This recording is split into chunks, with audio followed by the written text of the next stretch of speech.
नमः शिवाय। हर हर महादेव। आप सभी को हमारे चैनल पुष्पा भक्ति कथा में हार्दिक स्वागत है।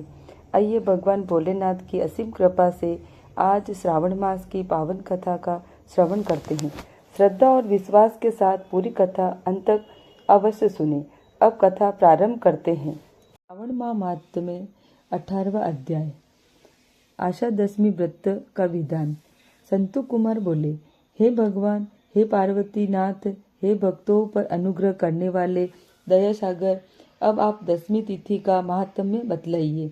ईश्वर बोले, हे संतु कुमार, श्रावण मास में शुक्ल पक्ष में दशमी तिथि से यह व्रत आरंभ करें। पुनः प्रत्येक महीने में शुक्ल पक्ष की दशमी तिथि को इस व्रत करें। इस प्रकार 12 महीनों में इस उत्तम व्रत को करके बाद में श्रावण मास में शुक्ल पक्ष में दशमी तिथि पर इसका उद्यापन करें।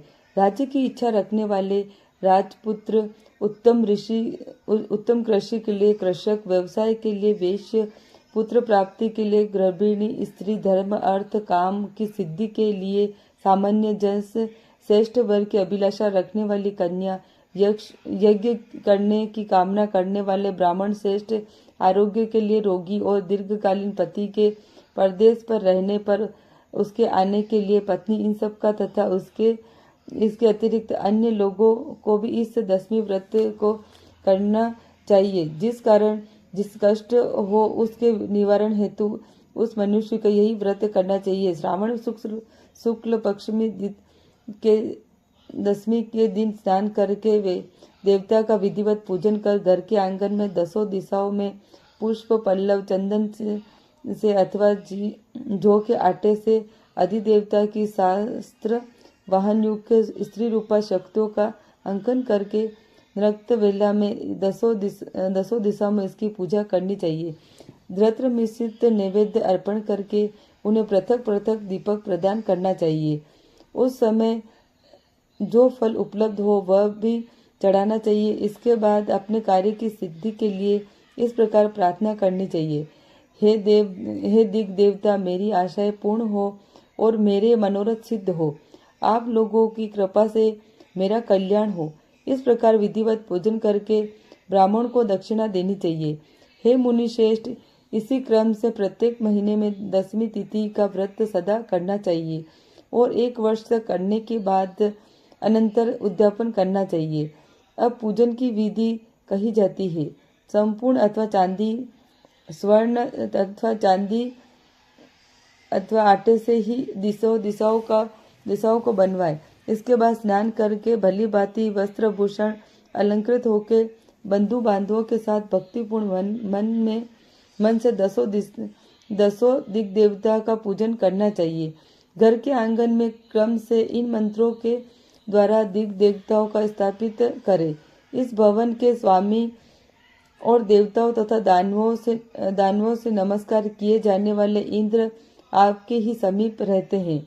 आप इंद्री नामक दिग देवता को नमस्कार है। हे आशे, अग्नि के साथ परिग्रह होने के कारण आप अग्नेय कही जाती है।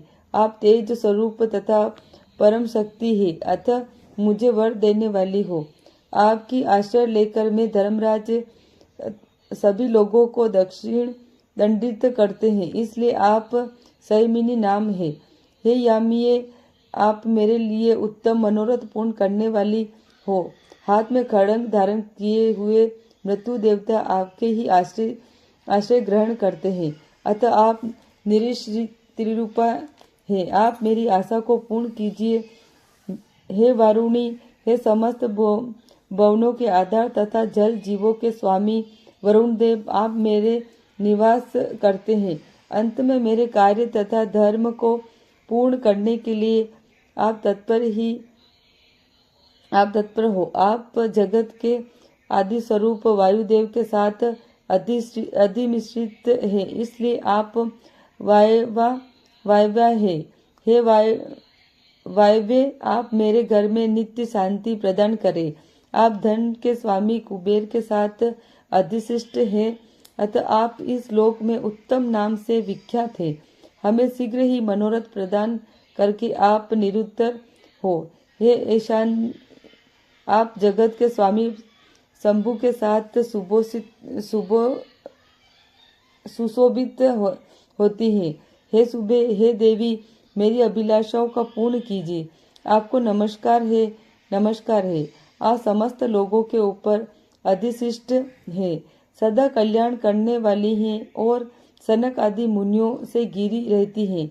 आप सदा मेरी रक्षा करें। सभी नक्षत्र, ग्रह, तारागण तथा नक्षत्र माताएं हैं और जो भूत प्रेत तथा विघ्न करने वाले विनायक हैं, उनकी मैंने भक्ति युक्त मन से भक्ति पूर्वक पूजा की है। वे सब मेरे अभिष्ट की सिद्धि के लिए सदा तत्पर हो। नीचे के लोकों में आप सर्पों तथा नेवलों के द्वारा सेवित है, अतः नाग पत्नियां सहित आप मेरे ऊपर प्रसन्न हो। इन मंत्रों के द्वारा पुष्प, धूप और पूजन करके वस्त्र, अलंकार तथा फल निवेदित करना चाहिए। इसके बाद वाद, ध्वनि, गीत, नृत्य आदि मंगल कृत्यों और नाचती हुई श्रेष्ठ स्त्रियों के सहित जागरण करके रात्रि व्यतीत करनी चाहिए। कुमकुम, अक्षत, तांबूल, दान, मान आदि के द्वारा भक्तिपूर्ण मन से उस रात्रि के सुख पूर्वक व्यतीत करके प्रातःकाल प्रतिमाओं की पूजा करके ब्राह्मण को प्रदान कर देनी चाहिए। इस विधि से व्रत करके क्षमा प्रार्थना तथा प्रणाम करके मित्रों तथा प्रिय बंधुओं को साथ लेकर भोजन करना चाहिए। हे तात, जो मनुष्य इस विधि से आदर पूर्वक दशमी व्रत करता है, वह सभी मनोवांछित फल प्राप्त करता है। विशेष रूप से स्त्रियों को इस सनातन व्रत को करना चाहिए, क्योंकि मनुष्य जाति में स्त्रियां अधिक श्रद्धा कामना परायण होती है।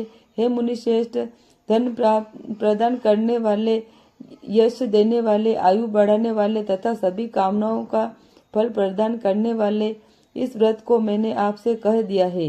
तीनों लोकों में अन्य कोई भी व्रत करके इसके समान नहीं है। हे ब्रह्मपुत्रों में श्रेष्ठ वांछित फल की कामना करने वाले जो मनुष्य दशमी तिथि का 10 दिशाओं की सदा पूजा करते हैं, उनके हृदय में स्थित सभी बड़ी बड़ी कामनाओं को वे दिशाएं फलीभूत कर देती है। इसमें अधिक कहने से क्या प्रयोजन है।